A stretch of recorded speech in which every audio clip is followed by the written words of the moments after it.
नमस्कार दोस्तों, SGM education रे यूट्यूब चैनल पर आपका हार्दिक स्वागत है। जैसा कि अपना जो सभी भर्ती परीक्षाओं के लिए स्पेशल जो बैच चल रहा था, जिसमें हम पढ़ रहे थे व्याकरण, और व्याकरण में हमने अब तक जो भाषा है, भाषा को लेकर विद्वानों के मत, भाषा के भेद आदि पढ़े।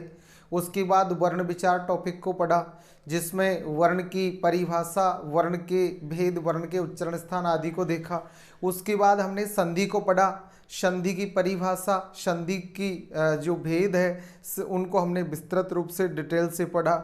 उसके बाद हमारा जो टॉपिक प्रकरण चल रहा था वो था आपके समास, और समास में भी हमने समास के जो परिभाषा है, समास के जो भेद है, उसमें समास के 5 भेद पढ़ लिए थे। अब उसी कड़ी में समास का अंतिम छठा भेद आज हम पढ़ेंगे। तो देखिए, समास का जो अंतिम भेद है वो है आपके द्वंद्व समास। हमने समास में अब तक जो पढ़ा है, अव्ययी भाव समास पढ़ लिया, जिसका पहला पद प्रधान होता है, पहला पद उपसर्ग अव्यय या जिसमें पुनरुक्ति मूलक शब्दों की प्रधानता होती है। दूसरा भेद तत्पुरुष समास का पढ़ा, जिसका द्वितीय पद प्रधान होता है और कारकों के आधार पर जिसके 6 भेद होते हैं, जिसके पदों के मध्य कारक चिन्हों का लोप या प्रयोग होता है। उसके बाद हमने द्विगु समास कर्मधारय समास पढ़ा, जिसमें पहला पद विशेषण, दूसरा विशेष्य, पहला उपमान, दूसरा उपमेय होता है। और तीसरा द्विगु समास का, जिसका पहला पद संख्यावाची, द्वितीय समूह है या समाहार का बोध कराने वाला होता है। और उसी कड़ी में हमने आगे जो अपना 5वां भेद पढ़ा था वो था बहुब्रीहि समास, जिसका पहला और दूसरा दोनों ही पद गौण होते हैं, लेकिन दोनों पद मिलकर किसी तीसरे पद का निर्माण करते हैं और वो तीसरा पद ही प्रधान होता है। अब उसी कड़ी में अपना अंतिम छठा भेद द्वंद्व समास, जिस समास के दोनों या सभी पद प्रधान होते हैं उसे द्वंद्व समास कहते हैं। यानी कि कम से कम 2 पद होते हैं तो वो दोनों प्रधान, या 2 से अधिक पद होते हैं तो वो सभी पद प्रधान होते हैं, वो द्वंद्व समास कहलाता है।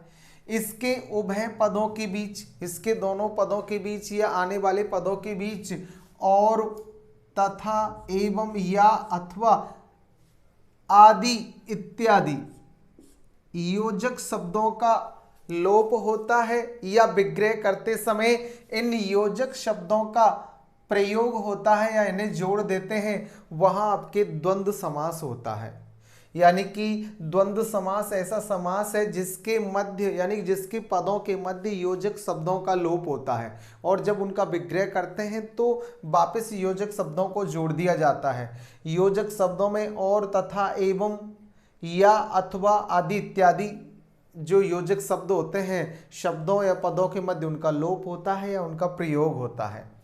इस द्वंद्व समास के 3 भेद होते हैं। इसके कितने भेद होते हैं? 3। जैसे कि इसका पहला भेद है इतरेतर द्वंद्व, यानी कि इतर प्लस इतर द्वंद्व, यानी कि एक के बाद एक जिस समास के दोनों पद और, तथा, एवं समुच्चय बोधक शब्दों से जुड़े हो, लेकिन इन योजक शब्दों का पदों के मध्य लोप हो और विग्रह करने पर ये जुड़ जाते हो, वहां आपके इतरेतर द्वंद्व समास होता है। यानी कि जिस समास के दोनों पदों के मध्य और, तथा, एवं आदि समुच्चय बोधक शब्दों का लोप होता है या विग्रह करते समय ये जुड़ जाते हैं, वहां आपके इतरेतर द्वंद्व समास होता है। जैसे 25 है तो 5 और 20 या 20 और 5 इसका विग्रह हो जाएगा। हरिहर, हरि और हर, राम कृष्ण, राम और कृष्ण, राधा कृष्ण, राधा और कृष्ण, मन कर्म वचन, मन और कर्म तथा वचन, अन्न जल, अन्न और जल, लोटा डोर, लोटा और डोर, माँ बाप, माँ और बाप, माता पिता, माता और पिता, भाई बहन, भाई और बहन, पत्नी और पति, पत्नी और पति, नर और नारी, आँख और नाक तथा कान, हाथी और घोड़ा तथा पालकी, राम और लक्ष्मण एवं भरत तथा शत्रुघ्न। इस प्रकार हमने देखा कि जब किसी पद में 2 पदों के मध्य और, तथा, एवं या 2 से अधिक पदों के मध्य और, तथा, एवं आदि योजक शब्दों का या इन योजक शब्दों का जहां प्रयोग होता है वहां आपके इतरेतर द्वंद्व होता है।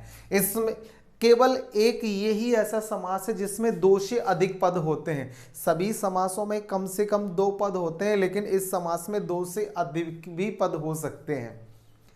अगला इसका भेद है वैकल्पिक द्वंद्व।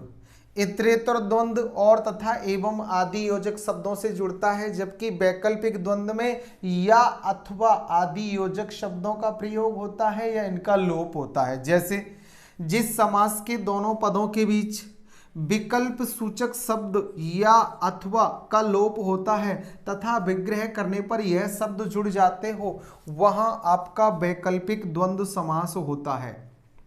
वहां कौन सा समास होगा? वैकल्पिक द्वंद्व समास। इस समास में परस्पर विरोधी शब्दों का मेल रहता है। इसमें परस्पर विरोध करने वाले शब्दों का प्रयोग होता है या उनका मेल रहता है। इसके दोनों पदों के बीच या अथवा कौन से शब्दों का लोप रहता है? या अथवा। जैसे धर्माधर्म, धर्म या अधर्म, हाँ ना हाँ या ना, थोड़ा बहुत, थोड़ा या बहुत, लाभालाभ, लाभ या अलाभ, सुख दुख, सुख या दुख, यश अपयश, यश या अपयश। यानी विकल्प सूचक दो में से एक को चुना जाए, वहां आपके या अथवा कारक जो योजक शब्दों का प्रयोग होता है। जैसे आज या कल, न्यूनाधिक, न्यून अथवा अधिक, कल अथवा परसों, छोटा अथवा बड़ा, जय अथवा पराजय, या 2 अथवा 3, 10 या 12।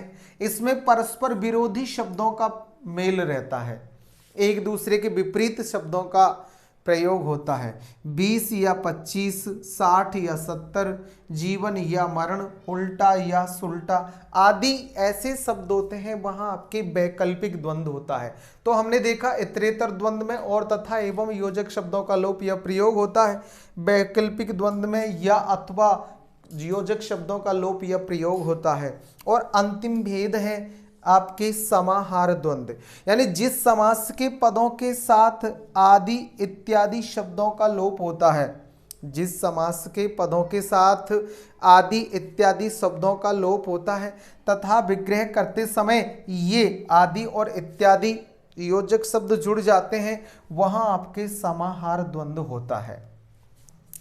जिस समास के पदों के मध्य आदि इत्यादि शब्दों का लोप हो और विग्रह करते समय ये जुड़ जाए, वहां समाहार द्वंद्व होगा। जैसे बहु बेटी, बहु बेटी आदि, और ऐसे ही फल फूल, फल फूल आदि, खान पान, खान पान आदि, घर द्वार, घर द्वार आदि, रुपया पैसा, रुपया पैसा आदि, कपड़ा लत्ता, कपड़ा लत्ता आदि, अड़ोस पड़ोस, अड़ोस पड़ोस आदि, खेत खलियान, खेत खलियान आदि इत्यादि, या हाथ पांव आदि इत्यादि, नौन तेल, नौन तेल आदि इत्यादि, कुर्ता टोपी, कुर्ता टोपी आदि इत्यादि, कीड़ा मकोड़ा आदि, या पेड़ पौधे आदि, हुक्का पानी आदि, चिट्ठी पत्री आदि इत्यादि।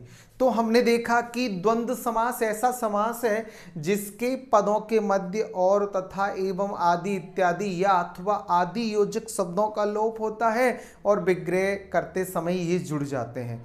और इन योजक शब्दों के प्रयोग के आधार पर ही इसके 3 भेद होते हैं। इतरेतर द्वंद्व में और तथा एवं का लोप या प्रयोग होता है, वैकल्पिक द्वंद्व में या अथवा का प्रयोग या लोप होता है, और समाहार द्वंद्व में आदि इत्यादि का लोप या प्रयोग होता है। इस प्रकार हमने समास के सभी भेदों को विस्तृत रूप से पढ़ा। समास में सबसे पहले अव्ययी भाव, दूसरा तत्पुरुष, तीसरा आपने कर्मधारय, चौथा द्विगु और पांचवा बहुब्री, और ये छठा भेद द्वंद्व को हमने विस्तृत रूप से पढ़ा। सभी अच्छी तरह पढ़ें और कोई समस्या है तो कमेंट से बताएं। सौभाग्यवश सभी भर्ती परीक्षाएं जैसे आपकी रीट है, फर्स्ट ग्रेड, सेकंड ग्रेड आदि की सभी की डेट भी निश्चित हो चुकी है, तो आप अपनी तैयारी में जुट जाएं। जैसे रीट की 23-24 जुलाई को है, फिर आपके नवंबर में फर्स्ट ग्रेड की है, और फिर आपके जुलाई में आपके सेकंड ग्रेड आदि की हो जाएगी 1 जनवरी में, सॉरी। तो इस प्रकार अपनी सभी भर्ती परीक्षाओं की डेट भी आ चुकी है। आप अच्छी तैयारी करें, कोई समस्या है तो बताएं। बीएसटीसी बीएड की तैयारी करने वाले, पटवार, ग्राम सेवक या अन्य और जो भर्ती परीक्षाओं की तैयारी करने वाले छात्र भी इस जो आपकी व्याकरण के टॉपिक चल रहे हैं उनमें अच्छा पढ़े, और कोई समस्या है तो कमेंट से बताएं और उसका समाधान पाए। सभी मित्रों को लाइक शेयर करें और उन्हें लाइक शेयर या सब्सक्राइब करने के लिए प्रेरित करें। आप भी करें। आपका स्नेह और प्रेम इस चैनल के प्रति बराबर बना रहे। हमें आपके इस प्यार और दुलार से उत्साह मिलता है और आपके लिए अच्छे से अच्छे और भी विस्तृत रूप से टॉपिकों की वीडियो बनाने का हमारा जो मन है वो अच्छा रहता है और करता है। इसीलिए आप अपना स्नेह दुलार बनाए रखें और सभी को लाइक शेयर और सब्सक्राइब करना है, अच्छा पढ़ना है और आगे बढ़ना है। धन्यवाद।